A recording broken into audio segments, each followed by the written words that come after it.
आसपास गावीचे जन गुरुदासांची वर्णिती गुण म्हणे तयाच्या कृपेनं भक्ती मार्ग सापडला. गावगाव जाऊन बाबांनी काही पारायण चालू केले. कुणाच्या गावात मारुतीरायाचं मंदिर असेल, प्रभू रामचंद्राचं मंदिर असेल, मंदिर पडलं किती बांधायला लावायचं, कारण हे आपले परमार्थाचे व्यासपीठ आहेत.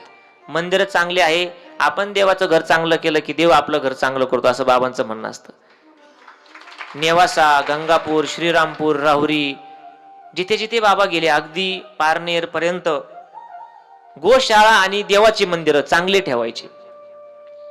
आणि जिथे जिथे गेले तिथे तिथे मंदिराचे कामं झालेलेच आहेत. असं तालुक्यात एक गाव नाही की जे मंदिर बाबांच्या हस्ते झालं नाही.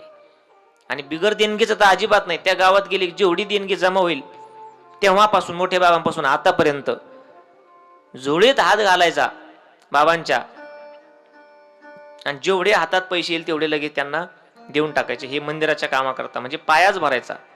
फार दूरचं उदाहरण नाही, इथेच असणारं श्री क्षेत्र बहिरवाडी जिथे माझा जन्म झाला, पवित्र ठिकाण आहे. मोठे बाबा आणि गुरुवारे बाबाजी नेहमी जेव्हा बाजारला या मार्गे जायचे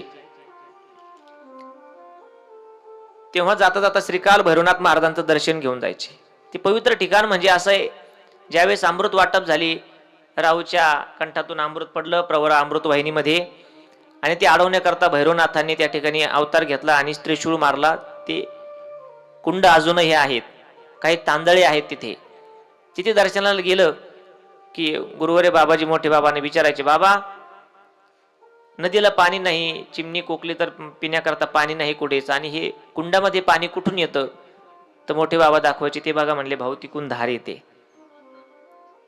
त्याला मोठे बाबा म्हणायचे, हे काशीचे मालक आहे, काशीचे कोतवाल नाम तुम्हाला, म्हणजे श्रीकाल भैरवनाथ रक्षपाळ आहेत ते, आणि त्यांना अभिषेक घालण्याकरता ही धार काशीवरून येते, ही काशीची धार आहे बाबा म्हणायचे. ते असणारं पवित्र ठिकाण कितीतरी दिवस ओसाड होतं.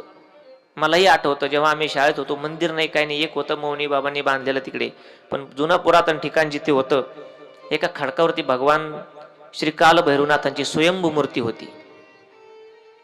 त्याला पत्रे नाही काही नाही, अवहेलना व्हायची. बाबा नेहमी यायचे बघायचे, देवाला असं चांगलं नाही. वारंवार गावकऱ्यांना सांगून तिथे मंदिर बांधण्याचा संकल्प मांडला.